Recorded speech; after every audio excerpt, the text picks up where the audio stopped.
Avant de commencer l'histoire, dites-nous d'où vous nous regardez en laissant un commentaire ci-dessous. Si vous aimez cette vidéo, n'oubliez pas de liker et de vous abonner. Passez une merveilleuse journée. Profitez bien de l'histoire, tout le monde. L'odeur du cèdre fraîchement coupé et du vernis emplissait l'air de l'atelier d'Ethan, chaque matin, un parfum qui s'accrochait à ses vêtements, à sa peau, à ses mains cailleuses. Au cœur du quartier Alberta Art District de Portland, où les immeubles en briques portaient des fresques comme une seconde peau et où les cafés bruissaient des conversations d'artistes et de rêveurs, Ethan avait taillé sa vie dans le bois. Son atelier était niché entre un magasin de disques vintage et un studio de yoga, un endroit où la sueur dansait dans des rayons de lumière dorée et où le ronronnement de sa scie circulaire devenait la berceuse improbable du quartier. Il avait 32 ans, bâti comme les sapins de Douglas qui s'élevaient dans les forêts en périphérie de la ville. Des épaules larges qui tendaient les chemises en flanelle, des bras marqués par des muscles forgés au fil des années à soulever de lourdes planches, des mains capables de façonner du chêne aussi facilement qu'elles tenaient une tasse de café. Ses cheveux châtains foncés retombaient légèrement sur son front, et ses yeux, d'un brun profond, chauds comme du whisky, portaient une gentillesse qui contredisait sa carrure. Les femmes le remarquaient. Mon Dieu! Comme elles le remarquaient. Au marché fermier du samedi, où il vendait des planches à découper et des cuillères en bois artisanal, le regard suivait le mouvement de ses mains lorsqu'il faisait glisser sa paume sur le grain lisse du noyer. Au bar du coin, où il buvait une bière artisanale après de longues journées, les conversations s'interrompaient quand il entrait, et les murmures voltaient comme des papillons de nuit vers une flamme. Il avait ce sourire qui atteignait d'abord ses yeux, plissant les coins avant même que ses lèvres ne bougent. Un sourire qui promettait sécurité, tendresse, compréhension. Mais Ethan portait un secret qui transformait cette promesse en un mensonge qu'il n'avait jamais voulu proférer. Tout avait commencé avec Lorraine, une graphiste aux doigts tachés d'encre et au rire qui remplissait des pièces entières. Ils s'étaient rencontrés lors d'un vernissage, s'étaient rapprochés autour de leur amour commun pour la création manuelle. À leur troisième rendez-vous, quand les vêtements étaient tombés dans la lumière ambrée tamisée de sa chambre et que le désir avait cédé la place à la tentative, son allaitement n'avait pas été de plaisir. Ça avait été de la douleur. Vive, immédiate, insupportable. Elle avait essayé. Il avait essayé. Lentement, prudemment, s'excusant à chaque mouvement. Mais son corps ne pouvait accueillir ce qui lui était offert. Et la nuit s'était terminée avec elle recroquevillée loin de lui, des larmes silencieuses mouillant l'oreiller tandis qu'il s'habillait dans la honte. « Ce n'est pas toi », avait-elle murmuré. Mais ses yeux disaient le contraire. Puis il y avait eu Sophie, une barista qui dessinait des cœurs dans la mousse de café et qui lui avait glissé son numéro par-dessus le comptoir avec un sourire complice. Même histoire, fin différente. Cette fois, la douleur s'était accompagnée d'un cri qui l'avait fait se retirer immédiatement, le cœur battant de culpabilité. Elle avait été gentille, d'une gentillesse déchirante, mais il avait vu la déception assombrir son visage comme sa main tremblait en attrapant ses vêtements. Les nouvelles voyagent vite dans les quartiers soudés, surtout quand elles sont enveloppées dans l'étrange monnaie des mythes masculins. Ce qui avait commencé comme des conversations chuchotées entre amis s'était transformé en légendes murmurées dans les bars à vin et les clubs de lecture. Ethan était devenu un conte édifiant, une curiosité biologique, un homme dont la virilité même était devenue une arme qu'il n'avait jamais voulu manier. Tu as entendu parler du menuisier sur Hawthorne? Celui avec les mains? Non, celui avec. Tu sais, tout le quartier semblait au courant, et avec la connaissance venait l'isolement. Ethan avait commencé à éviter les événements sociaux. Les fêtes de quartier qui le remplissaient autrefois de joie lui semblaient désormais des champs de mines de regards curieux et de sourires compatissants. Il sentait le poids des yeux sur lui quand il marchait dans la rue. Les femmes qui flirtaient autrefois détournaient maintenant le regard, comme si la simple proximité pouvait les blesser. Ses amis, des hommes qu'il connaissait depuis son arrivée à Portland 5 ans plus tôt, ne savaient pas comment gérer cette gêne silencieuse. Les bières du vendredi soir étaient devenues moins fréquentes. Les invitations au barbecue avaient cessé. Personne ne savait quoi dire à un homme dont la virilité, cette chose censée être célébrée, enviée, était devenue sa malédiction la plus profonde. Il souriait avec les yeux, mais portait dans ses épaules la douleur de n'être jamais pleinement accepté. La nuit, seul dans son appartement au-dessus de l'atelier, Ethan se demandait si cela serait toujours ainsi. Il regardait ses mains, les mêmes mains capables de transformer du bois brut en art, et se demandait pourquoi son corps ne pouvait pas être aussi contrôlable, aussi modelable. Pourquoi fallait-il qu'il soit comme ça? Pourquoi la nature lui avait-elle donné quelque chose que le monde appelait trop? Il se souvenait de quand il était plus jeune, avant de comprendre le fardeau qu'il portait. Il y avait une fille à l'époque Harper. Grande, belle, avec des cheveux qui capturaient la lumière du soleil et des yeux qui le voyaient vraiment. Ils n'étaient que des enfants partageant des secrets sous le vieux arbre dans son jardin, rêvant de futurs qui semblaient si possibles, si lumineux. Mais c'était avant. Avant tout. Maintenant, Ethan était un mythe, une légende urbaine, l'homme que les femmes désiraient de loin, mais craignaient de près. Et dans chaque regard d'inconnu, il lisait une phrase silencieuse, intouchable. Le bois ne le jugeait pas. Le bois accueillait ses mains, ses outils, sa vision, et se transformait en quelque chose de beau. Était-ce pour cela qu'il passait de plus en plus d'heures dans l'atelier, perdu dans l'odeur de sciure et le rythme hypnotique du papier de verre contre le grain? Là, il avait le contrôle. Là, il pouvait créer sans craindre de causer de la douleur. Mais la nuit, quand le silence de la ville s'installait et que la lune projetait de longues ombres à travers les fenêtres de sa chambre vide, Ethan ressentait le poids de la solitude comme une pierre dans sa poitrine. Il était désiré. Il était craint. Mais jamais, jamais il n'était simplement aimé. Les mois qui suivirent transformèrent Ethan en un fantôme de lui-même. Il se réveillait encore chaque matin à 6 heures avec son alarme. Préparait encore son café fort et amer, ouvrait encore les portes de l'atelier à 7h30 précises. Mais quelque chose de fondamental avait changé, quelque chose qu'il ne pouvait nommer, mais qu'il ressentait dans chaque fibre de son être. Les rumeurs avaient pris vie propre, comme une créature dotée de volonté qui se nourrissait de murmures et de regards furtifs. Au petit déjeuner au Blue Heron Coffee, où il prenait autrefois son double expresso avant le travail, la conversation s'arrêtait quand il entrait. Pas brutalement, cela aurait été trop évident, mais progressivement, comme une musique qui baisse jusqu'à n'être plus qu'un murmure lointain. C'est lui, entendait-il parfois quand il faisait semblant de ne pas écouter. Le menuisier. Un jeudi après-midi, alors qu'il chargeait des planches de chêne depuis son camion, il entendit deux femmes parler de l'autre côté de la rue. Elle ne savait pas qu'il pouvait les entendre. Ou peut-être s'en fichait-elle. Ma cousine est sortie avec lui, dit l'une, la voix empreinte de cette curiosité morbide réservée aux tragédies des autres. Elle a dit que c'était impossible. Littéralement impossible. J'ai entendu qu'une fille a fini à l'hôpital, répondit l'autre, et Ethan sentit son estomac se retourner. Ce n'était pas vrai. Rien de tout cela n'était vrai. Mais la vérité importait moins que l'histoire, et l'histoire était devenue monstrueuse. Le quartier Alberta Arts District, qui lui avait autrefois semblé une communauté accueillante pleine d'artistes, de rêveurs et d'âmes créatives, ressemblait maintenant à un tribunal silencieux où il était jugé à chaque coin de rue.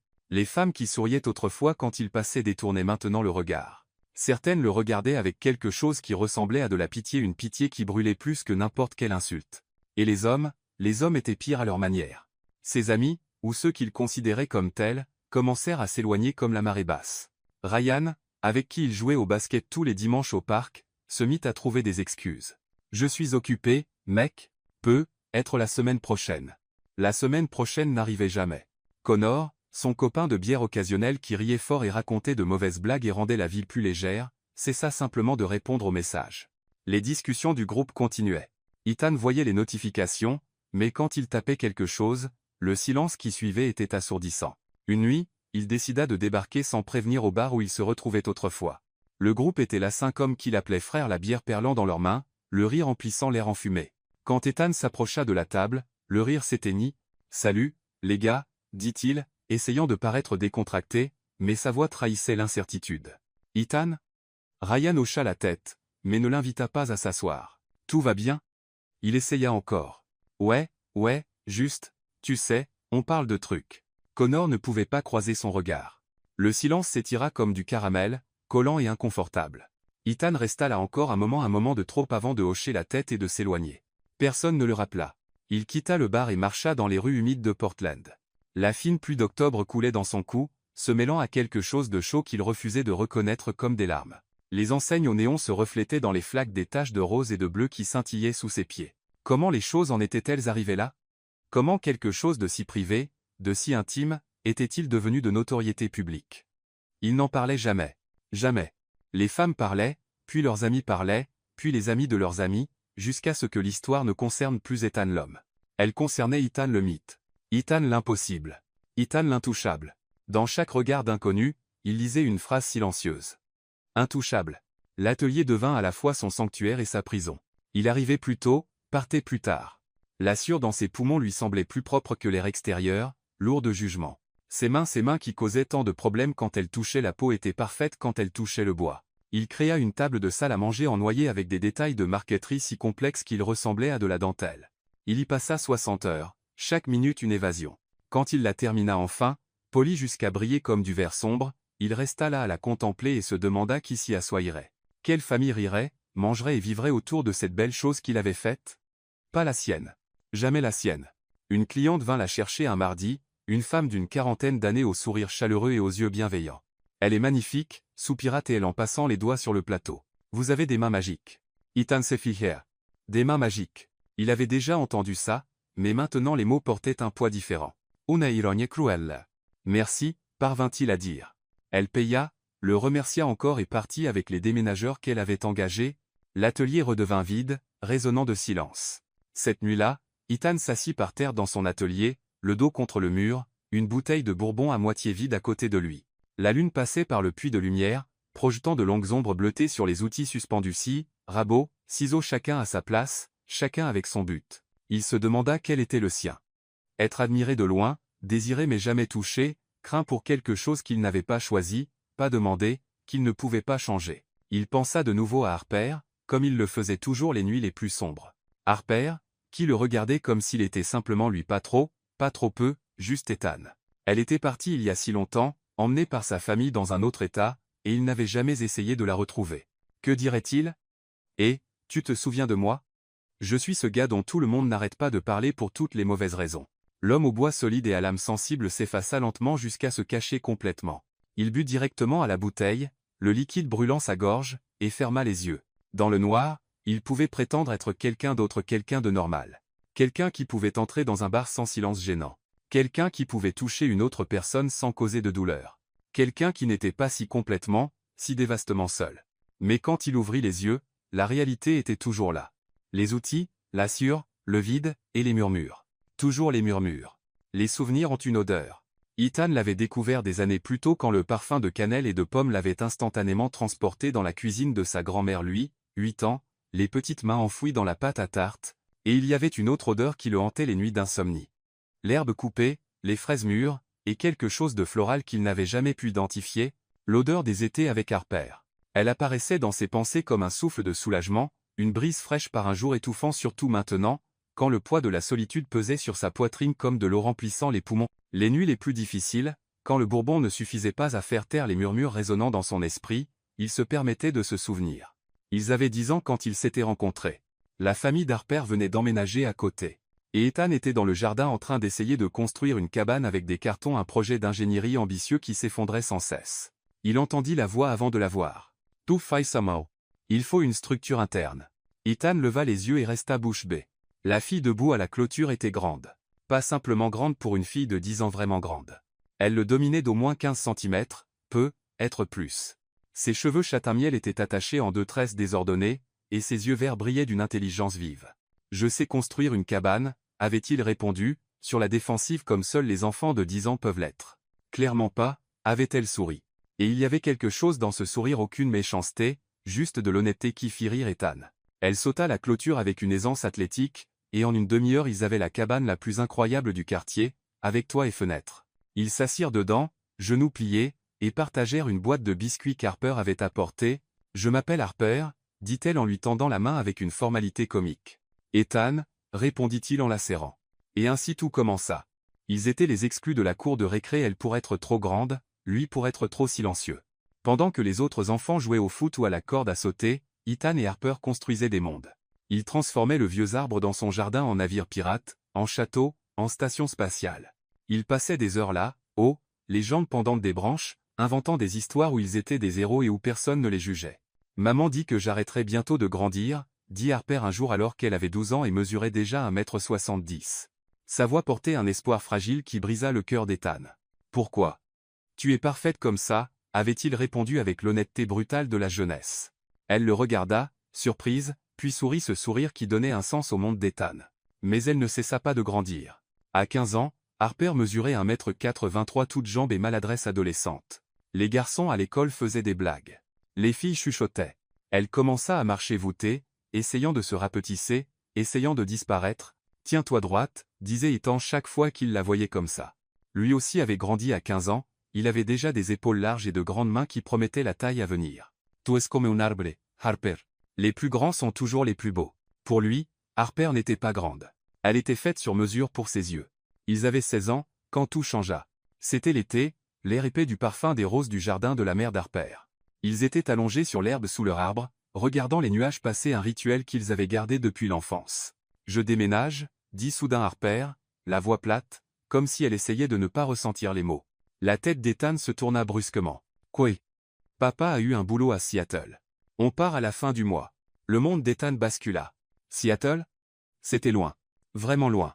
Mais tu ne peux pas, dit-il, et il détesta le son jeune et effrayé de sa voix. « Je n'ai pas le choix, Ethan. » Elle le regarda, et ses yeux verts brillaient de larmes non versées. « Je ne veux pas partir. » Ils se turent.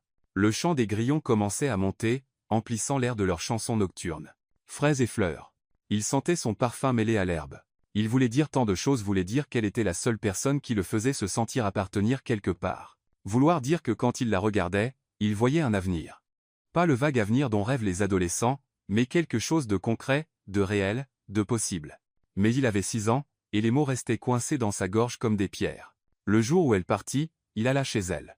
La plupart des cartons étaient déjà dans le camion de déménagement. Harper était dans le jardin, regardant l'arbre avec une expression qu'Ethan n'oublierait jamais, un désir ardent pour quelque chose qu'elle n'avait pas encore quitté. « Salut », dit-il doucement. Elle se tourna, et il vit qu'elle pleurait. Sans réfléchir, il ouvrit les bras, et elle s'y réfugia. Toute sa hauteur, toute sa longueur s'emboîtaient parfaitement contre lui. Il avait encore grandi. Maintenant il était plus grand, mais juste assez pour que son menton repose sur son épaule, assez pour que ses bras l'enveloppent complètement. « Tu m'écriras » murmura-t-elle contre son cou, et il sentit l'humidité de ses larmes sur sa peau. Tous les jours, promit-il. Ils restèrent ainsi longtemps, assez longtemps pour que la mère d'Harper doive l'appeler 2 fois. Quand ils se séparèrent enfin, Harper prit son visage entre ses mains. « Tu es ma personne préférée au monde entier, » dit-elle. « Tu le sais, hein ?» Il hocha la tête, n'ayant pas confiance en sa voix. Et puis elle fut partie. Ils s'écrivirent quelques mois de longs mails pleins de détails sur leur vie séparée. Mais la vie a une façon de s'imposer. Le lycée se termina. L'université commença.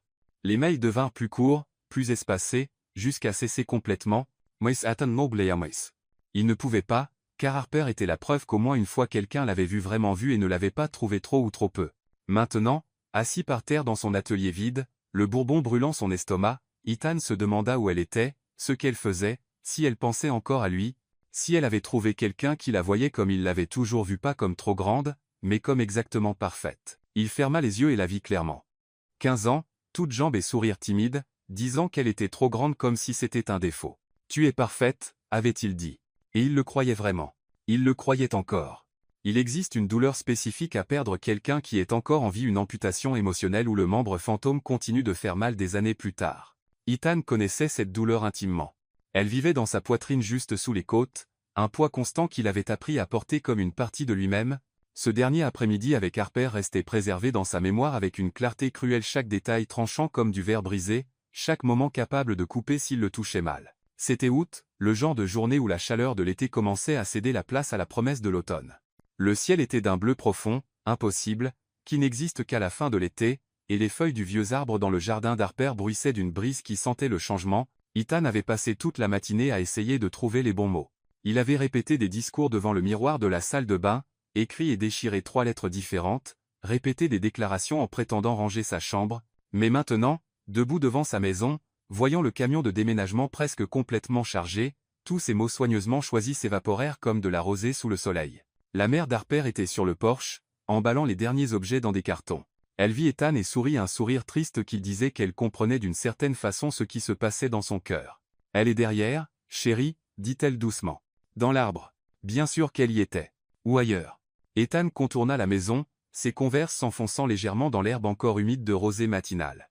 Et elle était là, Harper, assise sur la branche la plus épaisse du vieux arbre, les jambes se balançant dans l'air, regardant l'horizon comme si elle pouvait voir Seattle depuis là. Elle portait une robe d'été jaune que sa mère avait probablement insisté pour qu'elle mette pour le voyage, mais avait un sweat attaché autour de la taille. Toujours pratique. Toujours prête. Ses cheveux étaient détachés, tombant en vagues châtain-miel dans son dos, capturant la lumière du soleil. Elle paraissait adulte, différente de la fille qu'il avait connue quelques années plus tôt, mais toujours incontestablement Harper. « Je peux monter » demanda-t-il en s'arrêtant au pied de l'arbre. Elle baissa les yeux et sourit, mais il y avait des larmes dans ses yeux. « Comme si tu avais besoin de demander. » Ethan grimpa avec l'aisance de années de pratique. Ils avaient escaladé cet arbre des milliers de fois, connaissaient chaque branche, chaque nœud dans le bois, chaque endroit sûr où poser le pied. Il s'assit à côté d'elle, et leurs épaules se touchaient. Parfait ajustement, comme toujours. Pendant un long moment, ils restèrent simplement assis en silence. Le vent agitait les feuilles au-dessus d'eux, créant des motifs de lumière et d'ombre sur leurs visages. Un oiseau chanteur gazouillait quelque part près. Le monde continuait de tourner, indifférent au fait que le sien était sur le point de s'effondrer. « Tu te souviens quand on a construit cette cabane ici » dit enfin Harper, la voix épaisse. « Tu étais si sûr que la branche tiendrait toutes ces planches que tu avais traînées du sous-sol. Elle a tenu, répondit Ethan en forçant une légèreté dans sa voix. 3 jours? Ensuite elle s'est effondrée et a presque cassé le bras de ton frère. Détail technique. Elle rit, un petit son brisé et puis le rire se transforma en sanglots. Ethan sentit sa propre poitrine se serrer. Je ne veux pas partir, murmura-t-elle. J'ai dit à mes parents. J'ai supplié. Mais papa a déjà signé le contrat. On a déjà une maison. Ils ont déjà inscrit ma sœur dans la nouvelle école. Et moi, ça va que c'est brisa. Ethan se tourna pour la regarder et vit des larmes couler sur ses joues. Sans réfléchir, il leva la main et les essuya avec son pouce, un geste si intime, si naturel que ni l'un ni l'autre ne le remit en question. Seattle n'est pas si loin, dit-il, bien qu'ils sachent tous deux que c'était un mensonge. Cela aurait aussi bien pu être une autre planète. C'est trop loin, répondit-elle, et sa voix portait une vérité qui coupait. On se parlera tous les jours. Je te le promets. Les promesses changent, dit Harper. Et il y avait une sagesse dans ces mots qui allait au-delà de ses 6 ans. Les gens changent. Tu te feras de nouveaux amis en terminale. Tu rencontreras de jolies filles qui comprennent vraiment le foot et qui ne sont pas plus grandes que toi. Ethan prit son menton, la forçant à le regarder. Ne fais pas ça. Ne te rends pas petite. Passe ici. Pas avec moi. Ses yeux verts le scrutèrent, cherchant des mensonges, de la pitié. Mais tout ce qu'elle trouva fut une honnêteté brute. Tu es la personne la plus importante de ma vie, dit-il, chaque mot lourd de vérité. Tu le sais, hein? Sa voix n'était qu'un murmure. Non, laisse-moi finir. Il prit une profonde inspiration.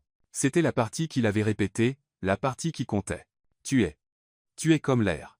Je ne remarque pas à quel point j'en ai besoin tant que je n'imagine pas être sans. Et maintenant tu pars, et je ne sais pas comment faire ça. Je ne sais pas comment te laisser partir. Harper ferma les yeux, et d'autres larmes coulèrent. Puis, ne le fais pas. Le cœur d'Ethan s'arrêta. Le monde s'arrêta. Même le vent sembla retenir son souffle. Qu'est-ce que tu veux dire? Elle ouvrit les yeux et le regarda avec une intensité qu'il n'avait jamais vue auparavant. Demande-moi de rester. Dis-moi que tu as besoin de moi. Donne-moi une raison et je me battrai contre mes parents. Je trouverai un moyen. Il aurait dû dire quelque chose. Aurait dû tout dire. Mais il avait 16 ans et il était terrifié et ne comprenait pas pleinement ce qu'elle lui offrait, ce qu'elle lui demandait. Harper, je ne peux pas te demander ça. Ta femme il l'est. Quelque chose changea sur son visage. Une porte qui se ferme. Une lumière qui s'éteint. C'est vrai, dit-elle, et sa voix était différente maintenant, plus distante. Tu as raison, Harper. Harper, chérie. La voix de sa mère coupa l'air. Il faut partir. On a une longue route. Ils descendirent de l'arbre en silence. Au sol, ils se firent face, et Ethan pouvait sentir le poids de toutes les choses non dites suspendues entre eux comme du brouillard. Harper avança et le serra dans ses bras forts, désespéré. Il la serra en retour, mémorisant la sensation d'elle dans ses bras, l'odeur de fraises dans ses cheveux, la façon dont elle s'emboîtait parfaitement contre lui. Tu vas faire des choses incroyables, murmura-t-elle à son oreille. Tu vas construire de belles choses et rendre quelqu'un très heureux. Toi aussi, parvint-il à dire, bien que les mots sortent étranglés. Elle recula. Et pendant un moment, juste un moment, leur visage était à quelques centimètres, ses yeux tombèrent sur ses lèvres. Les siens firent de même. L'air entre eux était chargé, électrique de possibilités. Mais puis elle recula. Fit un pas en arrière, puis un autre. Au revoir, Ethan. À plus tard, corrigea-t-il, parce qu'au revoir semblait trop définitif. Elle sourit tristement. À plus tard. Il resta là, cloué sur place, tandis qu'elle marchait vers la voiture. Resta là quand la portière se ferma. Resta là quand le moteur démarra et que la voiture sortit de l'allée, descendit la rue et disparut au coin. Il n'y eut pas de baiser. Juste un profond silence, chargé de tout ce qui n'avait jamais été dit. Quand il se tourna enfin pour partir, Ethan regarda l'arbre une dernière fois. Il se tenait là solide et inchangé, témoin silencieux de tous leurs étés partagés, de tous leurs secrets murmurés, de tous leurs rêves d'enfance. Elle emporta la lumière, et il resta dans l'ombre. Mais l'arbre se souvenait. Et des années plus tard, quand sa vie s'était effondrée en solitude et en murmures cruels, quand il était assis seul dans son atelier avec du bourbon brûlant sa gorge, c'était ce souvenir qui faisait le plus mal. Pas parce qu'ils s'étaient séparés, mais parce qu'il n'avait jamais trouvé le courage de dire les mots qui comptaient. Reste. S'il te plaît, reste, parce que je t'aime. Mais il ne l'avait pas dit. Et elle était partie. Et l'arbre se souvenait. 5 ans après le départ d'Harper, Ethan rencontra Claire lors d'une exposition d'art local. Elle se tenait devant une sculpture abstraite en métal, la tête inclinée, les lèvres pincées de concentration. Il y avait quelque chose dans la façon dont elle observait l'œuvre, vraiment l'observait, pas juste la regarder, qui attira son attention. Tu arrives à y comprendre quelque chose? Avait-il demandé en s'approchant. Elle se tourna, et il vit des yeux bruns chaleureux encadrés de lunettes à monture épaisse. Elle était menue peu, être 1,60 m avec des cheveux châtains courts coupés en un carré pratique et un sourire qui illuminait tout son visage. Franchement, je n'en ai aucune idée. Rit-elle. Mais ça ressemble à ma vie, compliquée, de travers, mais qui tient quand même debout. Ethan Sorit. Il y avait quelque chose de rafraîchissant dans son honnêteté, dans la façon dont elle ne prétendait pas comprendre juste pour paraître sophistiquée. Ethan, dit-il en lui tendant la main. Claire, répondit-elle en la serrant avec une fermeté surprenante pour quelqu'un d'aussi petit. Ils passèrent le reste de la soirée à parcourir la galerie ensemble, parlant d'art, de vie, de travail. Elle était ergothérapeute dans un hôpital pour enfants, aidant les petits à réapprendre les gestes de base après des accidents ou des maladies. Il y avait en elle une gentillesse, une profonde empathie qui transparaissait quand elle parlait de ses patients. « Je travaille le bois », dit Ethan quand elle demanda. « Menuiserie. Ebénistería. Je fabrique des meubles sur mesure. » Ses yeux s'illuminèrent. « C'est incroyable. Créer quelque chose de rien avec ses propres mains. Ça doit être si gratifiant. » Ça l'était et cela faisait si longtemps que quelqu'un comprenait ça. Comprenait qu'il n'était pas juste un homme qui coupait du bois, mais un artiste à sa manière. Ils commencèrent à se voir. Café d'abord, puis dîner. Promenade dans Forest Park, où les arbres formaient des cathédrales vertes au-dessus de leur tête, et où l'odeur de terre humide et de pine emplissait l'air. Claire parlait avec ses mains gestes animés ponctuant chaque histoire. Elle riait de tout son corps, rejetant la tête en arrière, sans se soucier de qui regardait. Avec elle, Ethan commençait à se sentir normal. Presque normal. Mais le fantôme de son passé le hantait. Chaque fois qu'elle touchait nonchalamment son bras, il sentait son estomac se nouer. Chaque fois que leur baiser s'approfondissait, il sentait la panique monter dans sa gorge. Elle ne savait pas. Comment l'aurait-elle su? Mais il savait qu'il finirait par devoir lui dire. Ils sortaient ensemble depuis 6 mois quand elle suggéra doucement que il était temps de passer à l'étape suivante. Ils étaient chez elle, vin rouge dans des verres sur la table basse. Jazz en fond sonore. Elle se rapprocha, embrassa son cou et murmura « Reste ce soir ». Le cœur d'Ethan s'emballa pas de désir, mais de terreur. « Claire, il faut que je te dise quelque chose. » Elle recula, étudiant son visage. « De quoi? Tu peux tout me dire. » Il prit une profonde inspiration. « J'ai une particularité physique qui rend l'intimité difficile. » Elle attendit, sans jugement dans les yeux, juste une douce curiosité. « Je suis plus grand. Significativement plus grand.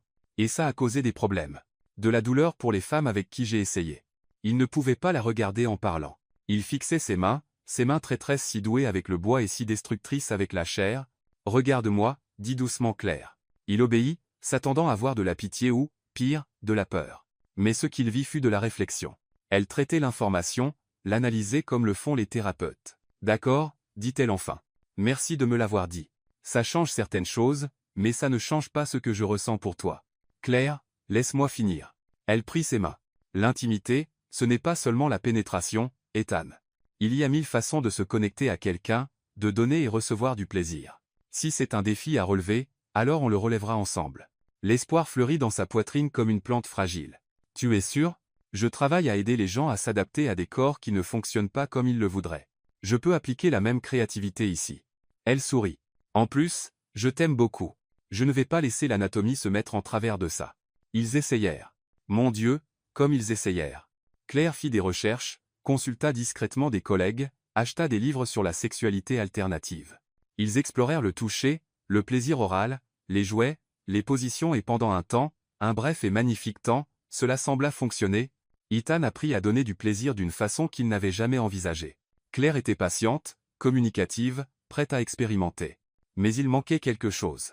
Quelque chose qu'aucun des deux ne voulait admettre à voix haute. Elle ne dit jamais rien. Mais il le vit dans ses yeux après une petite tristesse silencieuse. Une fin non complètement satisfaite. Elle l'aimait.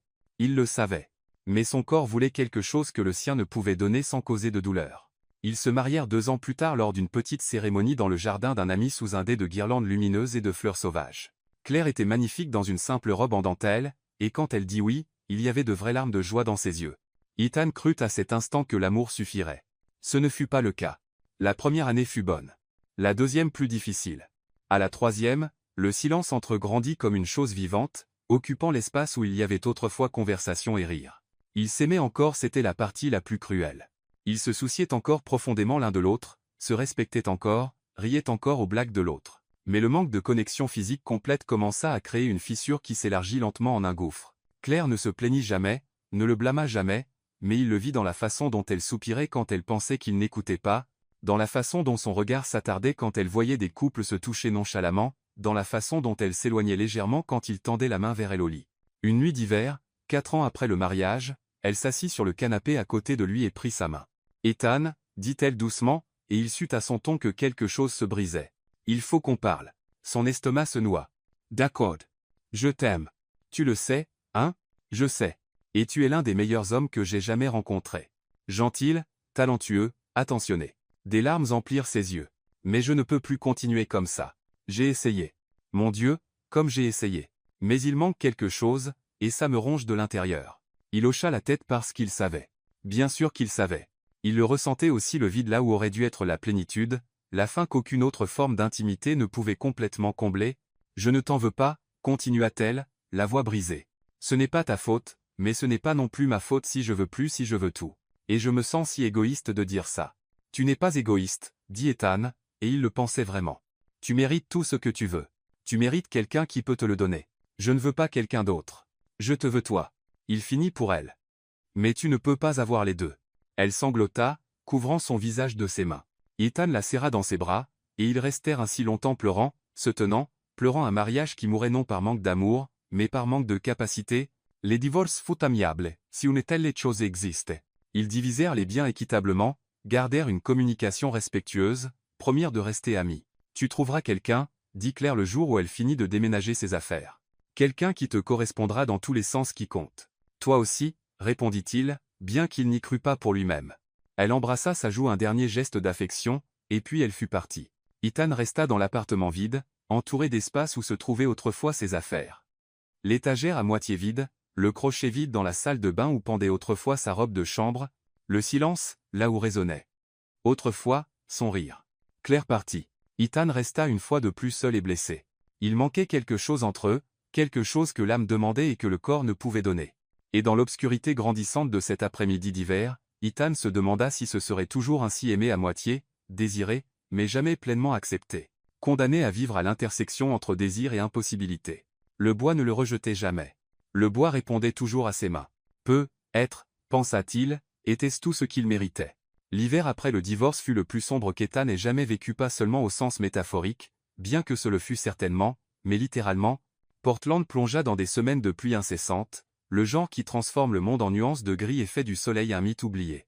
Ethan cessa d'aller au bar, cessa de répondre aux messages, cessa d'accepter les commandes qui demandaient plus que le travail mécanique de ses mains. Il se réveillait, allait à l'atelier, travaillait jusqu'à ce que ses muscles hurlent, puis montait dans l'appartement vide où il dormait d'un sommeil sans rêve aidé par le bourbon. C'était un type d'existence fonctionnement de base déguisé en vie. Ce fut un de ces après-midi de janvier, quand la pluie martelait les fenêtres de l'atelier comme des doigts impatients, qu'il entendit frapper à la porte, doux mais insistant. Ethan envisagea de l'ignorer. Il n'attendait personne. Ne voulait voir personne. Mais on frappa encore, et quelque chose peut être la curiosité, peut être la simple politesse ancrée le fit poser son papier de verre et ouvrir la porte. De l'autre côté se tenait une femme qu'il reconnaissait vaguement du quartier.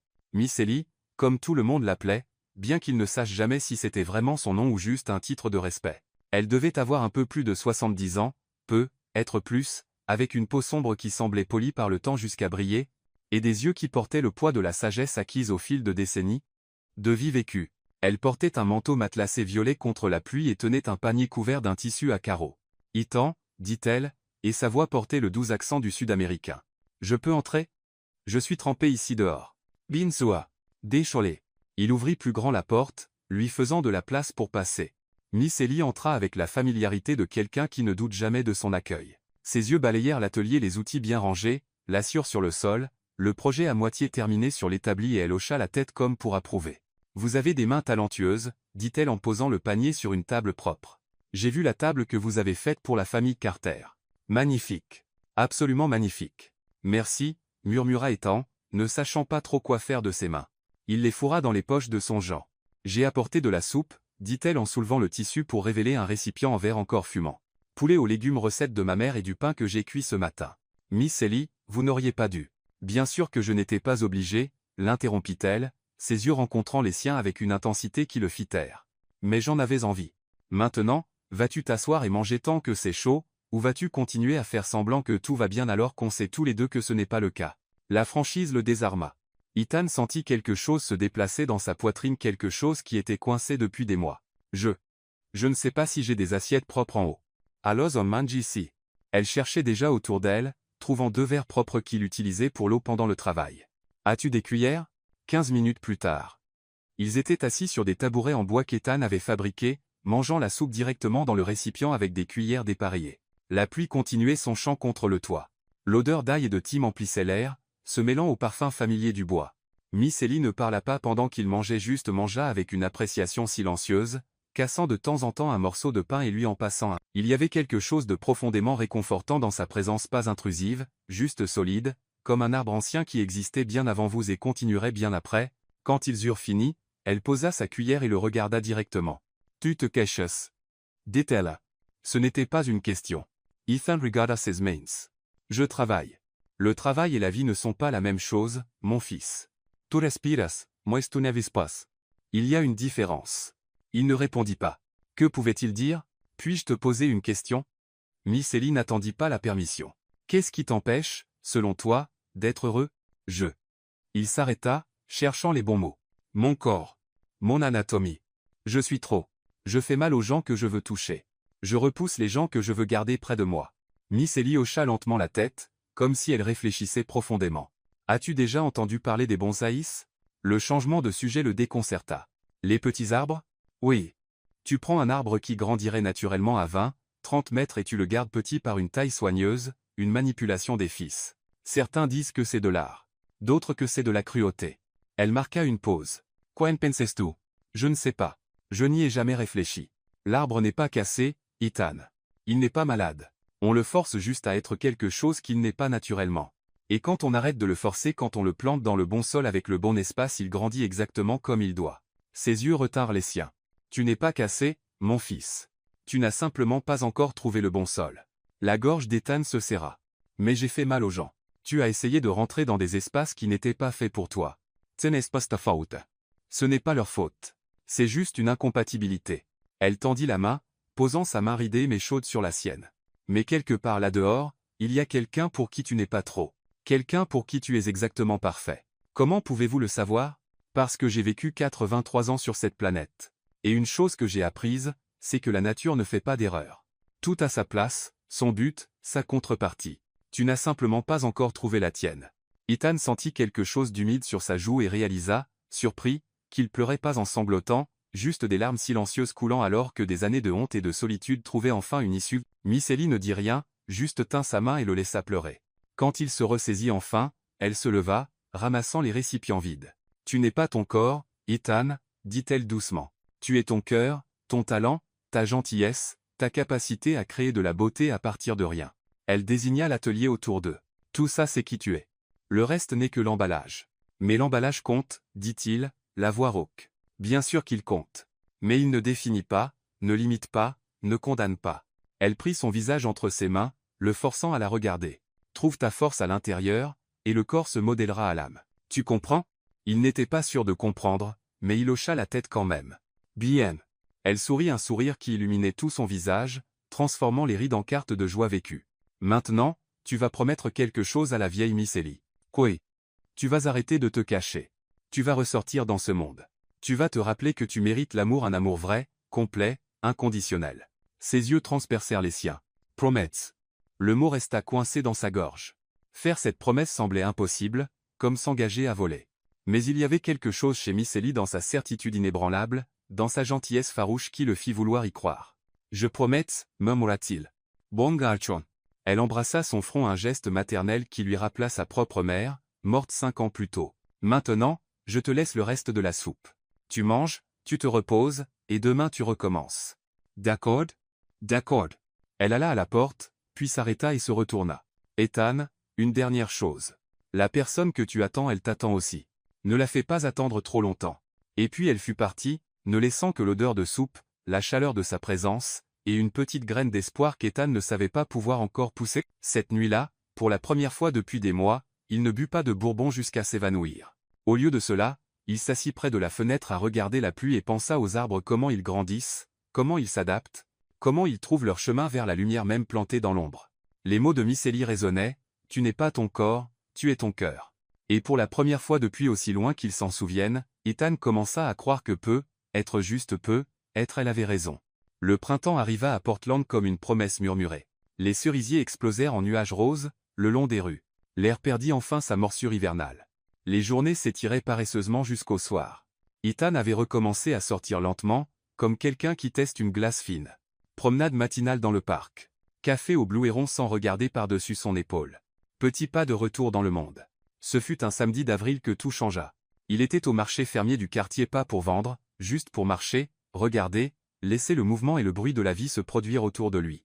L'odeur de café fraîchement torréfié se mêlait à celle des fleurs fraîches et du pain cuit. Des enfants couraient entre les étals, le rire résonnant. Des musiciens de rue jouaient de la guitare au coin, leurs étuis ouverts pour les pièces. Ethan s'arrêta devant une librairie d'occasion, feuilletant un exemplaire usé de Steinbeck, quand il ressentit plus qu'il n'entendit un changement dans l'air, cette sensation étrange, inexplicable, quand on sait qu'on est observé. Il se tourna, et là de l'autre côté de la rue, devant un étal de fleurs se tenait Harper. Le monde bascula sur son axe. Elle était de profil, examinant un bouquet de pivoine, et pendant un moment Ethan crut qu'il l'imaginait que la solitude et le manque avaient enfin conspiré pour créer un mirage. Mais puis elle tourna légèrement la tête juste assez pour que le soleil attrape ses cheveux et il sut. Harper. Elle avait changé. Bien sûr qu'elle avait changé. 16 ans s'étaient écoulés depuis cet après-midi sous l'arbre. Mais les changements ne l'avaient pas diminué. Au contraire, ils avaient affiné quelque chose qui avait toujours été là. Elle était encore plus grande, si c'était possible ou peu, être portait-elle simplement sa taille différemment maintenant. Plus de voûtement, plus d'excuses.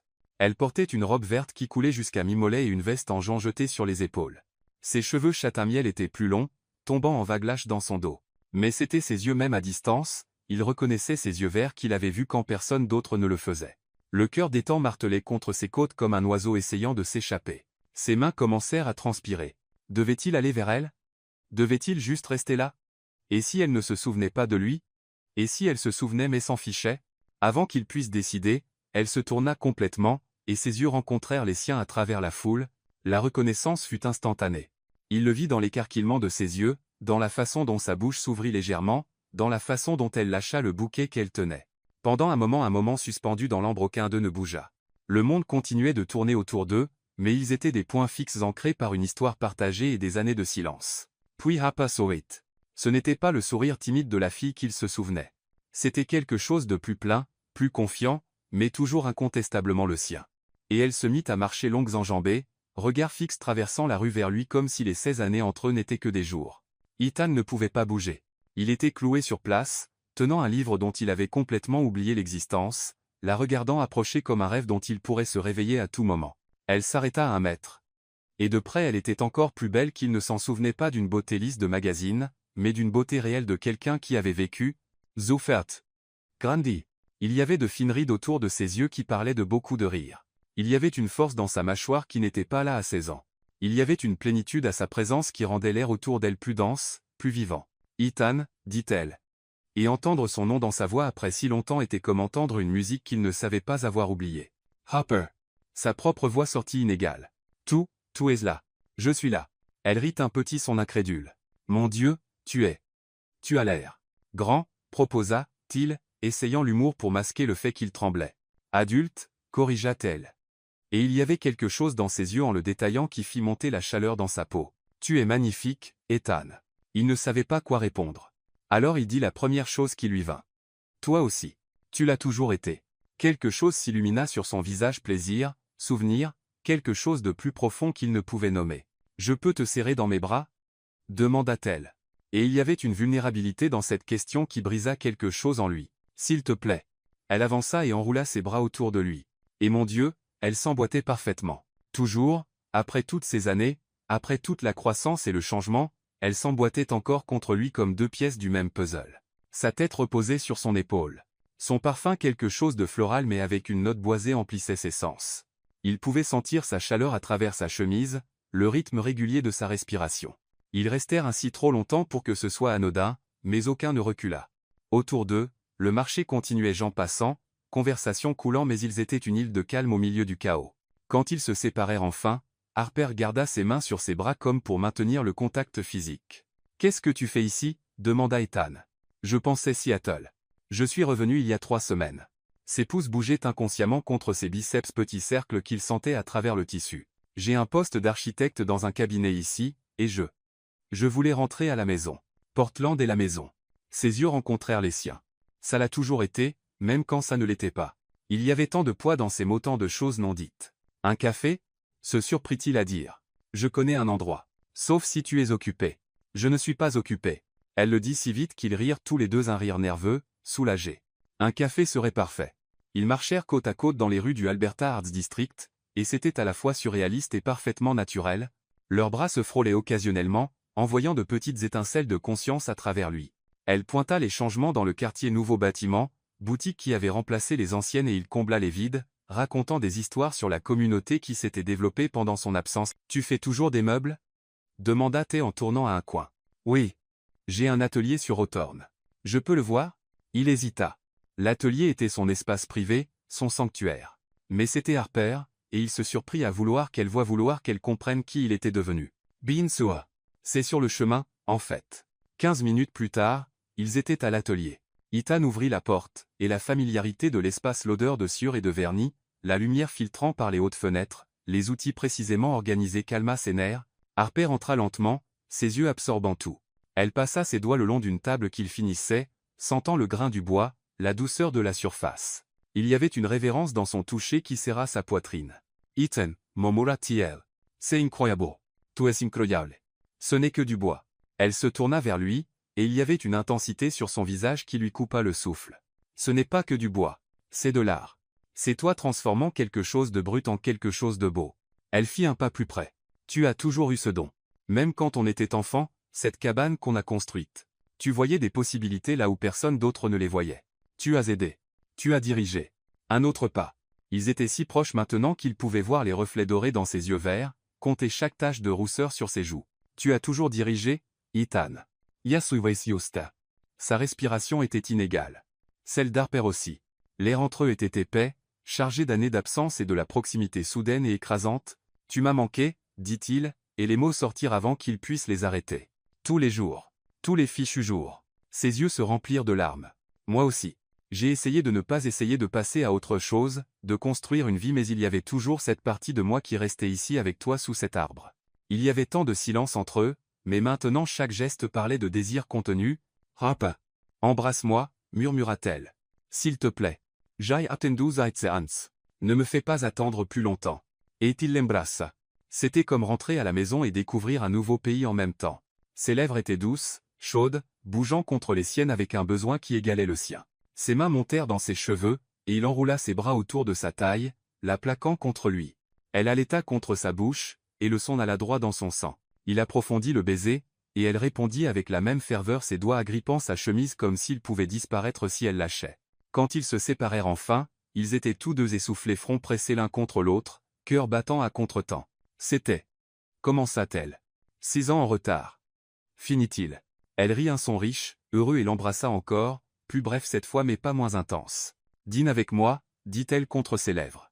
Ce soir, demain soir, tous les soirs. Oui, répondit-il sans hésiter. Oui à tout. Et là, dans la lumière de l'après-midi filtrant à travers son atelier, entouré de l'odeur du bois et de la chaleur d'elle, Ethan ressentit quelque chose qu'il n'avait pas ressenti depuis des années. L'espoir. Les jours suivants se déroulèrent comme un rêve fiévreux intense, consommant, impossible à ignorer. Ethan et Harper tombèrent dans un rythme à la fois nouveau et ancien, comme une danse qu'ils avaient répétée des années plus tôt mais jamais eu la chance d'exécuter. Ils se voyaient tous les jours, parfois le matin pour un café avant le travail, parfois à midi, se retrouvant à un food truck favori ou assis sur un banc de parc. Toujours le soir long dîner où la nourriture refroidissait dans les assiettes pendant qu'ils parlaient, promenade sans but dans les rues illuminées de Portland, heures passées simplement à exister dans le même espace. Mais quelque chose grandissait entre eux, quelque chose de chaud et insistant qui pulsait sous chaque conversation, chaque rire, chaque toucher nonchalant qui ne l'était pas du tout. C'était un jeudi soir, et ils étaient pour la première fois chez Harper. Elle avait emménagé dans un loft dans le quartier industriel, espace ouvert avec poutres apparentes et immenses fenêtres donnant sur la ville. Des cartons attendaient encore d'être déballés dans les coins, mais elle avait réussi à installer l'essentiel. Un canapé confortable, une petite table à manger, des plantes aux fenêtres captant la lumière de l'après-midi. « Désolé pour le désordre, dit-elle en apportant 2 verres de vin rouge de la cuisine. J'ai cerqué encore ou tout mettre. C'est parfait, dit Ethan et il ne parlait pas de l'appartement. Harper portait un legging noir et un t-shirt trop grand qui glissait d'une épaule, révélant la courbe de sa clavicule. Ses cheveux étaient relevés en un chignon désordonné, des mèches folles encadrant son visage, pas de maquillage, pieds nus, complètement détendu et elle lui coupa le souffle. Ils s'assirent sur le canapé, jambes repliées sous eux, tournés l'un vers l'autre. La conversation coula naturellement parlant du travail, des plans pour le week-end, d'une exposition d'art qu'elle voulait voir. Mais sous les mots, une autre conversation se déroulait dans les regards qui s'attardaient une seconde de trop, dans les sourires qui portaient des promesses, dans la façon dont leurs genoux se touchaient et aucun ne reculait. « Tu as de la sueur dans les cheveux », dit soudain Harper en riant. « Quoi? Vraiment? Ici. » Elle tendit la main, ses doigts glissant dans ses cheveux derrière l'oreille, enlevant le petit fragment de bois. Mais après l'avoir enlevé, sa main resta doigt traçant lentement de la tempe à la mâchoire. Ses doigts tremblaient en touchant son visage. La peau d'Harper était chaude. Son toucher était feu. Ethan se figea chaque nerf de son corps hyper conscient du contact. Ses yeux rencontrèrent les siens, et ce qu'il y vit fit bondir son cœur. Du désir, oui, mais aussi de la tendresse, de la curiosité, une sorte d'émerveillement. « Harper, dit-il, et sa voix sortit rauque. « Tu trembles, murmura-t-elle. Tu me touches. C'est mal? C'est tout sauf mal. » Elle sourit un sourire lent, complice qu'il n'avait jamais vu auparavant. Son pouce traça sa lèvre inférieure, et elle vit ses yeux s'assombrir quand sa respiration s'accéléra. « Je veux t'embrasser, dit-elle. Tout le temps. Ça m'y rend folle. Alors embrasse-moi. » Elle le fit lentement cette fois, savourant. Ses lèvres bougeaient contre les siennes avec une délibération qui était d'une certaine façon plus intense que l'urgence. Elle avait le goût du vin et de la possibilité. Ses mains modelaient son visage, le tenant comme s'il était précieux, fragile. Quand ils se séparèrent, elle ne s'éloigna pas beaucoup. Leurs souffles se mêlaient, leurs nez se touchaient. « Tu sais ce qui est fou ?» murmura-t-elle. « Quoi? Je rêvais de ça quand on était adolescente embrassée. » Ses doigts traçaient sa mâchoire. « Je pensais que c'était juste un fantasme de fille. Mais plus tard, quand j'ai grandi, quand j'ai eu d'autres relations, aucune ne semblait juste. Et je me demandais si c'était parce que je les comparais tous à toi. » Son cœur battait la chamade. « Harper, laisse-moi finir. » Ses yeux le cherchèrent. « Je suis revenu à Portland pour le travail. C'est vrai. Mais je suis aussi revenu parce que je n'arrêtais pas de penser à toi. À nous. À ce qui aurait pu être si j'avais été assez courageuse pour rester. Tu avais 16 ans. Tu n'avais pas le choix. Je t'ai demandé de me donner une raison de me battre, et tu ne l'as pas fait. La vérité de cela faisait mal. Je sais. J'étais jeune et stupide et effrayé. Moi aussi. » Elle sourit tristement. « Mais nous ne sommes plus jeunes. Et je n'ai plus peur. » Elle l'embrassa encore et cette fois il y avait de l'urgence. Ses mains glissèrent de son visage à son cou puis à ses épaules, explorant avec une curiosité qui fit bouillir son sang. Il la rapprocha, ses mains sur sa taille, sentant sa chaleur à travers le fin tissu de son t-shirt. Elle bougea, balançant une jambe par-dessus lui pour s'asseoir à califourchon sur ses genoux face à lui. La position les pressa ensemble d'une façon qui les fit tous deux halter. Ses yeux s'écarquillèrent, et il vit le moment exact où elle le sentit à quel point il la voulait. La preuve physique pressant entre eux. Ils se figèrent, la terreur familière montant dans sa gorge. C'était le moment où tout s'effondrait toujours. Quand la réalité de son corps rencontrait le désir, et que le désir mourait sous le poids de l'impossibilité, mais Harper ne recula pas. Au lieu de cela, elle prit son visage entre ses mains, le forçant à la regarder. « Et, dit-elle doucement, où est-ce parti? » Je. « Harper, il faut que je te dise quelque chose. » « D'accord. » Elle ne bougea pas de ses genoux. « Tu peux tout me dire. » Il prit une profonde inspiration, essayant de trouver les mots comment expliquer sans paraître monstrueux, comment avertir sans l'effrayer. Mon anatomie n'est pas typique. Je suis plus grand que la plupart des hommes significativement plus grands et ça a causé des problèmes. De la douleur pour mes anciennes partenaires. Il observa son visage, s'attendant à voir de la peur ou de la pitié ou du dégoût. Mais ce qu'il vit fut de la réflexion. De la considération. Plus grand comment? Demanda T.L. directement. Il cligna des yeux, ne s'attendant pas à cette réponse. Dans tous les aspects longueur et circonférence. De combien plus grand parle Théon? Harper. Ethan, je suis architecte. Je travaille avec des mesures. La précision m'aide. Il y avait un pragmatisme dans sa voix qui était d'une certaine façon réconfortant. En plus, je fais 1m83. Je comprends ce que c'est d'être trop, au niveau physique. Il donna les chiffres des chiffres qu'il avait mémorisés de médecins gênés et de partenaires choqués. Il vit ses yeux s'écarquiller légèrement, mais pas de peur. Des curiosités. D'accord, dit-elle lentement. Oui, c'est significativement au-dessus de la moyenne. Je fais mal aux gens, Harper. Je ne le veux pas, mais je le fais. Elle resta silencieuse un moment, ses doigts jouant avec les cheveux à la base de son cou, un geste absent, réconfortant. As-tu déjà été avec quelqu'un de ma taille? Demanda elle enfin. Non.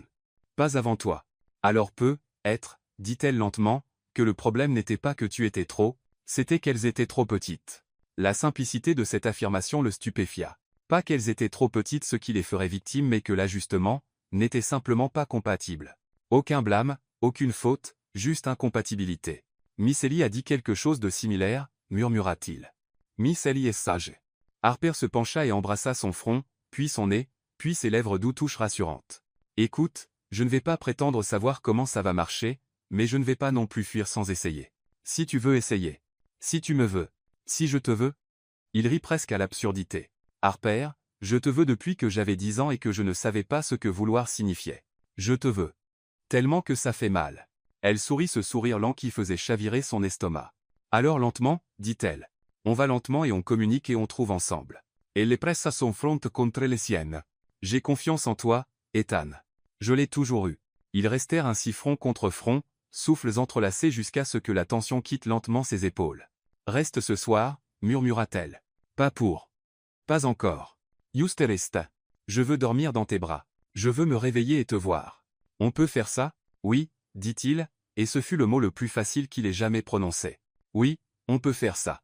Plus tard, allongée dans son lit dans l'obscurité lui en boxé, elle en t-shirt et short Ethan tint Harper contre sa poitrine et ressentit quelque chose qu'il n'avait pas ressenti depuis des années, la paix. Ses cheveux sentaient la noix de coco, et elle avait un bras passé sur sa poitrine, une jambe entrelacée à la sienne. Elle s'emboîtait parfaitement. Ethan, murmura-t-elle d'une voix ensommeillée. Oui. Je suis contente que tu sois revenu vers moi. Il embrassa le haut de sa tête. Je n'étais jamais parti. Et tandis qu'elle dérivait vers le sommeil, sa respiration s'approfondissant et se calmant, Ethan regarda le plafond et pensa aux arbres trouvant le bon sol, au puzzle trouvant les pièces manquantes, à l'espoir qu'il croyait mort. Bourgeonnant en vert et neuf. 3 semaines s'étaient écoulées depuis cette première nuit chez Harper, 3 semaines de découverte lente et délibérée. Mains apprenant les courbes, lèvres mémorisant la peau, corps apprenant à se connaître à travers des couches de vêtements qui devenaient progressivement plus fines, plus révélatrices. Ils avaient procédé lentement, douloureusement, merveilleusement lentement. Baisers qui s'approfondissaient jusqu'à les laisser essouffler. Touches qui exploraient par-dessus les vêtements, puis dessous, cartographiant le territoire avec révérence et confiance croissante. Harper avait guidé ses mains vers ses seins, haletant quand il les modela à travers son soutien-gorge, gémissant doucement quand la peau rencontra enfin la peau. Il avait tremblé quand elle glissa sa main le long de son ventre, plus bas, traçant la preuve de son désir à travers son jambe. Ses yeux s'étaient écarquillés quand elle l'avait vraiment senti la taille, le poids mais pas de peur. Des fascination.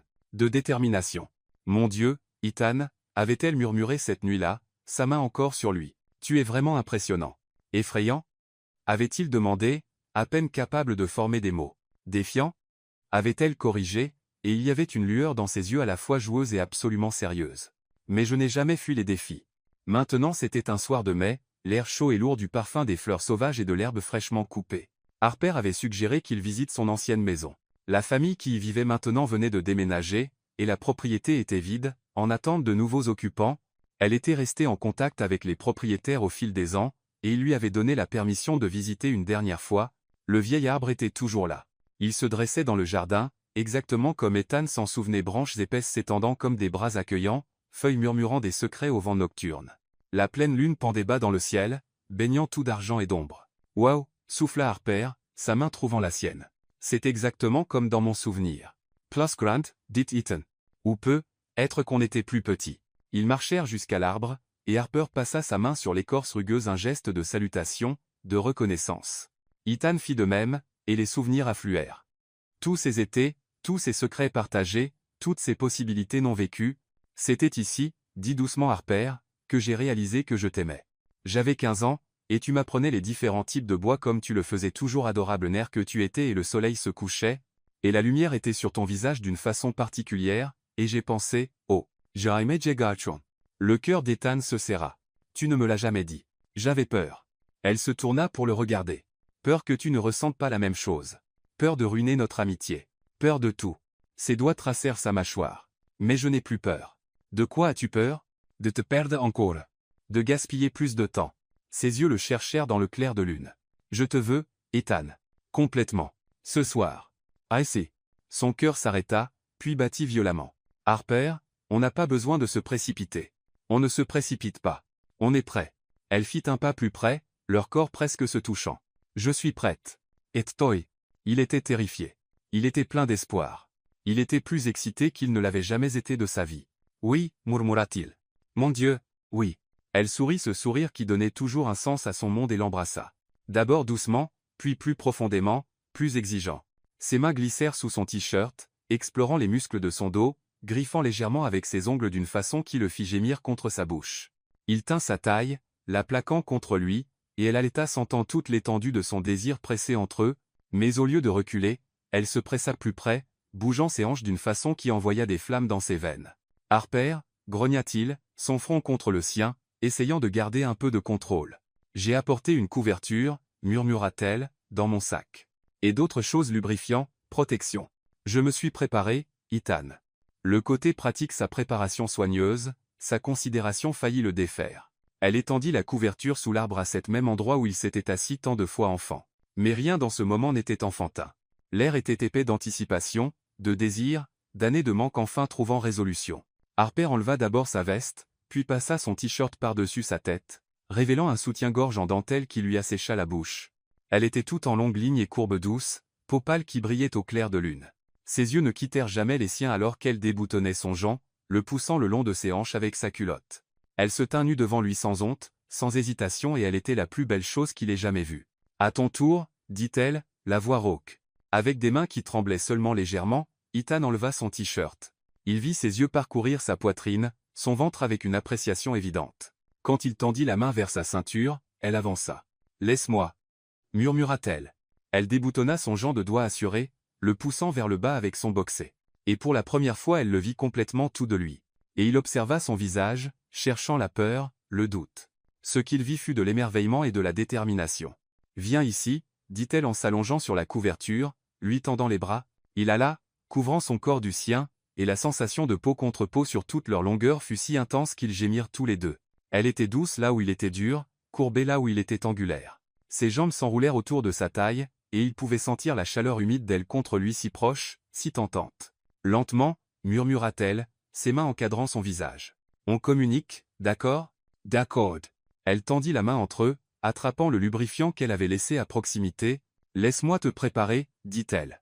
Et il y avait quelque chose de si intime dans cet acte, elle le couvrant généreusement, ses doigts s'enroulant autour de lui, apprenant son poids et sa forme. Il passa ses doigts le long de son cou, lentement jusqu'à sa taille, mémorisant chaque centimètre.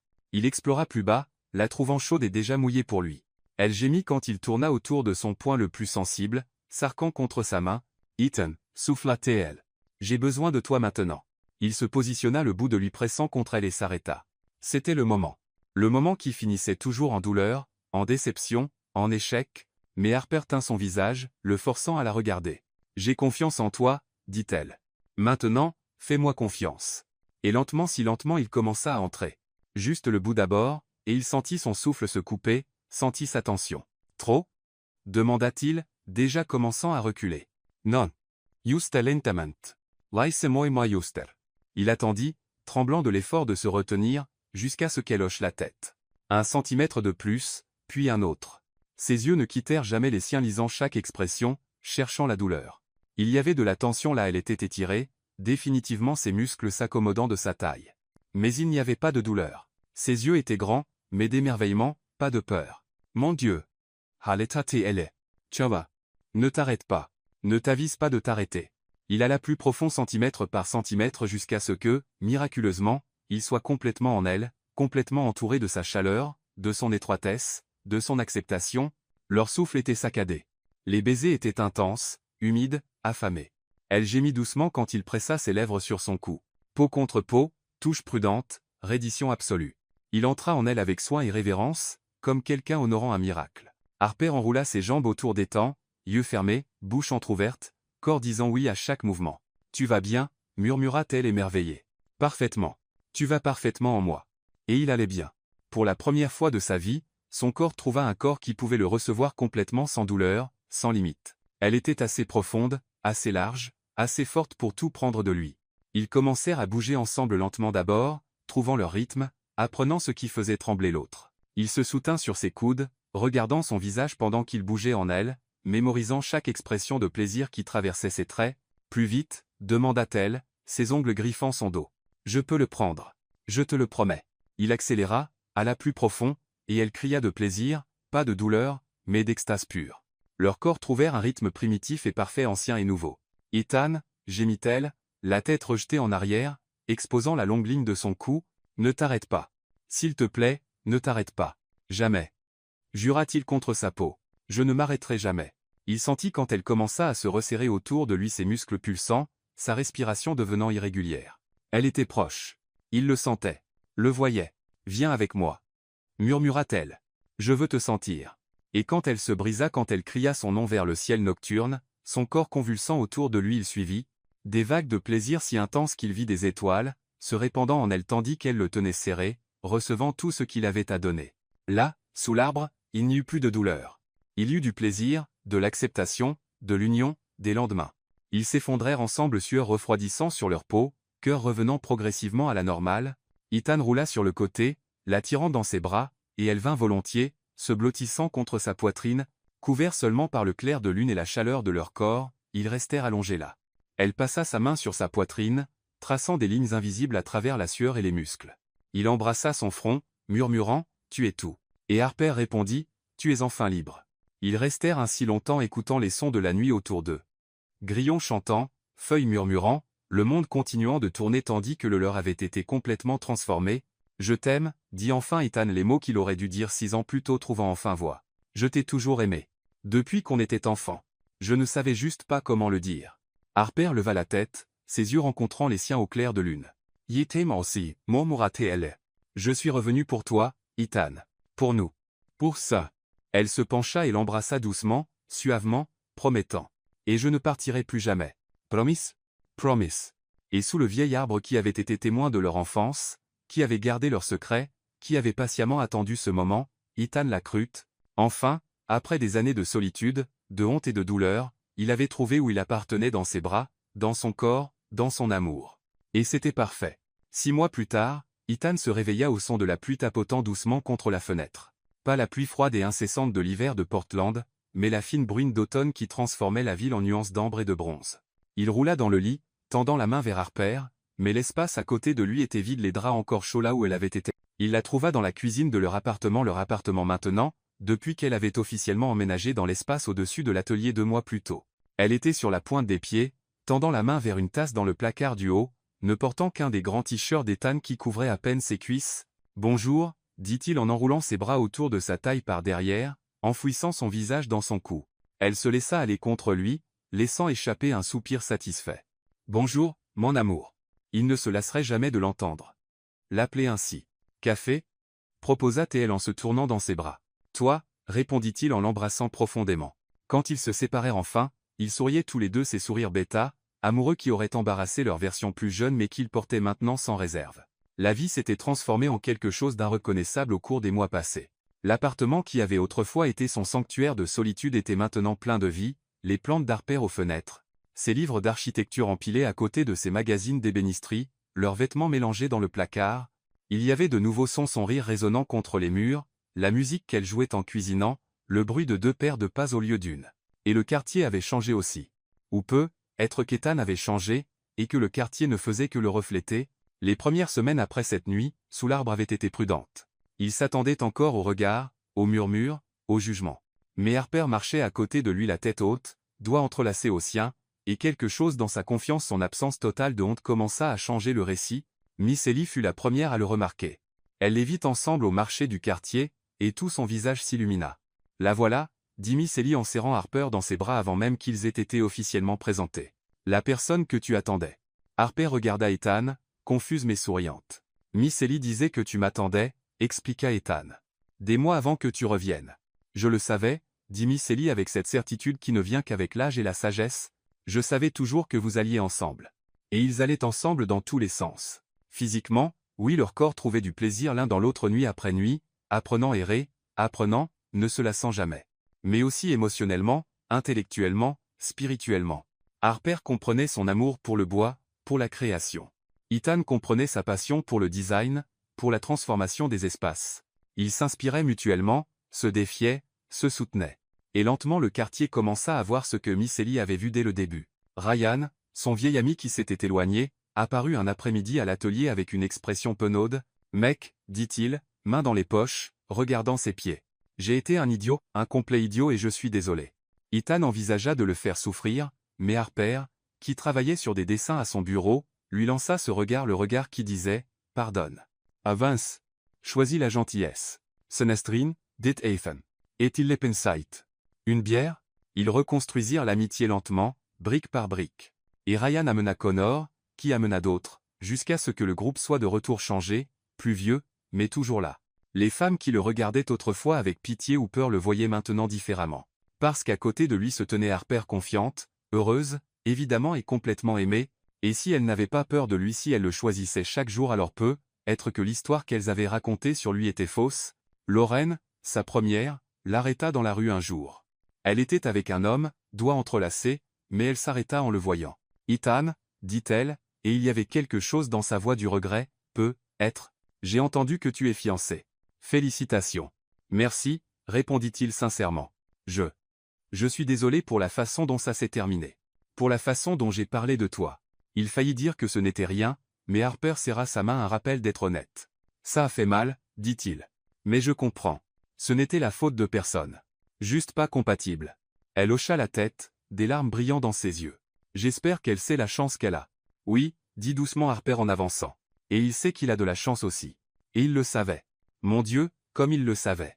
Ce fut un samedi après-midi de septembre qu'Ethan ramena Harper à cet arbre. La cour avait maintenant de nouveaux occupants, une jeune famille avec 2 enfants jouant sur une balançoire qui n'était pas là avant. Mais l'arbre restait constant et inchangé. « Tu te souviens de cet endroit ?»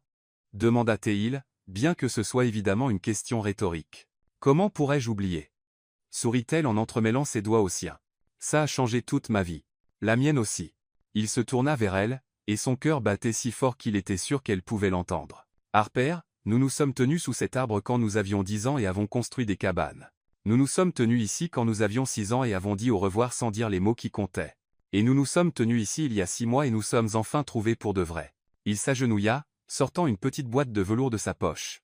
Il vit ses yeux s'écarquiller, des larmes déjà se formant. « Je veux me tenir ici encore, » continua-t-elle, la voix tremblante d'émotion, « et te demander de m'épouser, de construire une vie avec moi pour toujours. » Il ouvrit la boîte, révélant une simple bague en or avec une seule émeraude exactement la couleur de ses yeux. « Ethan, » murmura-t-elle, des larmes coulant librement maintenant. « Je t'ai aimé depuis que je ne savais pas ce qu'était l'amour. Je t'ai perdu et j'ai passé 6 ans à me sentir incomplet.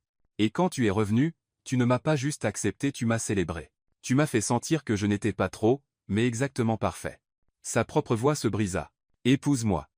Harper. Laisse-moi passer le reste de ma vie à te prouver que tu as fait le bon choix. » « Oui, » dit-elle en tombant à genoux devant lui, encadrant son visage de ses mains. « Oui, oui, 1000 fois oui. » Il glissa la bague à son doigt, puis la tira dans un baiser qui avait le goût du sel, de la joie et de la promesse. Autour d'eux, le monde continuait, enfants jouant, oiseaux chantant, vent bougeant dans les feuilles. Mais ils étaient le centre de tout. Ils se marièrent 3 mois plus tard en décembre sous des guirlandes lumineuses et des branches éneigées. La cérémonie fut petite, juste les amis proches et la famille tenue, bien sûr, dans la cour avec l'arbre.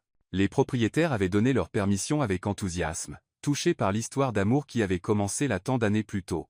Harper portait une simple robe élégante qui coulait jusqu'au sol, ses cheveux lâchés en vagues. Elle ressemblait à une reine grande, confiante, absolument radieuse. Ethan portait un costume qu'Harper l'avait aidé à choisir, mais tout ce qu'il pouvait voir était elle marchant vers lui le choisissant, disant oui à leur avenir. Miss Ellie officia la cérémonie parce que, comme elle dit, « Je vous ai amené jusqu'ici. Je peux finir le travail. » Ethan et Harper, dit-elle, sa voix portant dans l'air froid et clair, sont la preuve que l'amour ne concerne pas la perfection. Il concerne l'ajustement. Il concerne le fait de trouver quelqu'un dont les bords s'alignent avec les vôtres, dont les profondeurs correspondent à vos hauteurs, dont l'âme reconnaît la vôtre. Elle les regarda tous les deux avec ses yeux sages et anciens. « Le monde a essayé de vous dire que vous étiez trop, » dit-elle à Ethan, « et vous a dit que vous étiez trop, » dit-elle à Harper. « Mais la vérité est que vous étiez juste assez l'un pour l'autre. Et c'est la plus belle chose que j'ai jamais vue. » Quand ils échangèrent leurs vœux, il n'y avait pas un œil sec dans la cour. Quand ils s'embrassèrent pour la première fois comme mari et femme, des applaudissements et des acclamations résonnèrent dans l'air calme de l'hiver. Et quand ils dansèrent leur première danse là sur l'herbe givrée sous les guirlandes lumineuses, avec une douce musique flottant d'un petit haut-parleur, le monde entier semblait célébrer avec eux. 1 an plus tard, Harper était enceinte. 2 ans après cela, ils eurent une fille, une belle petite avec les yeux verts d'Harper et le sourire doux et plissé d'Ethan. 3 ans plus tard vint un fils, solide et bruyant, déjà tendant la main vers chaque morceau de bois dans l'atelier de son père. Ils construisirent une maison ensemble. Ethan conçut et fabriqua chaque pièce de mobilier de ses propres mains. Harper conçut les espaces pour capturer la lumière, la chaleur et l'amour. Elle était faite de bois et de verre et de rêves réalisés. Le quartier qui les avait autrefois jugés les célébrait maintenant. Leur histoire devint légende mais la bonne cette fois. Pas un conte de malédiction ou d'impossibilité, mais d'amour qui refusait d'abandonner, de deux corps que le monde avait appelés trop s'emboîtant parfaitement, d'espoir, renaissant quand tout semblait perdu. De jeunes couples venaient les voir pour des conseils. Les gens qui se sentaient différents, trop grands ou trop gros ou trop quoi que ce soit, trouvaient du courage dans ce qu'Ethan et Harper avaient construit, et chaque printemps, à l'anniversaire de cette première nuit sous l'arbre, Ethan et Harper revenaient. Ils grimpaient dans les branches comme quand ils étaient enfants, jambes pendantes, mains entrelacées et se souvenaient de la douleur, de la solitude, des longues années à croire qu'ils n'appartiendraient jamais, puis ils regardaient en bas la vie qu'ils avaient créée.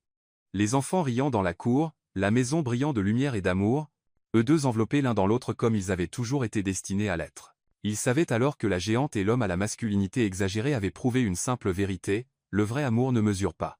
Il ressent juste. Sous ce vieil arbre qui avait tout vu, les rêves d'enfance, le chagrin, la réunion, la guérison, ils s'embrassaient, comme ils l'avaient fait 1000 fois auparavant, et comme ils le feraient 1000 fois encore. Parce que certains amours sont écrits dans les étoiles. Mais le leur était gravé dans le bois, construit avec des mains et des cœurs, et enraciné si profondément que rien ne pourrait jamais l'arracher. À la fin, Ethan découvrit que ce n'était jamais une question d'être trop. C'était une question de trouver quelqu'un pour qui il était exactement parfait. Deux corps que le monde avait jugés inadéquats prouvèrent que la compatibilité ne se mesure pas en centimètres ni en murmures cruels. Elle se mesure en cœurs qui se reconnaissent à travers 6 années silencieuses, en âmes qui glissent ensemble sous un vieil arbre et enfin, parfaitement, s'emboîtent. Parfois, le voyage le plus difficile n'est pas de changer qui nous sommes. C'est de trouver la personne qui nous voit exactement comme nous étions toujours destinés à être vus. Et toi, as-tu déjà eu l'impression d'être trop, ou trop peu, pour ce monde? As-tu déjà cru que tu ne trouverais jamais celui ou celle qui embrasserait chaque centimètre de toi, chaque bizarrerie, chaque excès, chaque vérité? Parce qu'au fond, cette histoire n'est pas seulement celle d'Ethan et Harper. Elle est celle de nous tous cherchant notre place, notre ajustement parfait, notre arbre sous lequel nous pouvons enfin, complètement, respirer.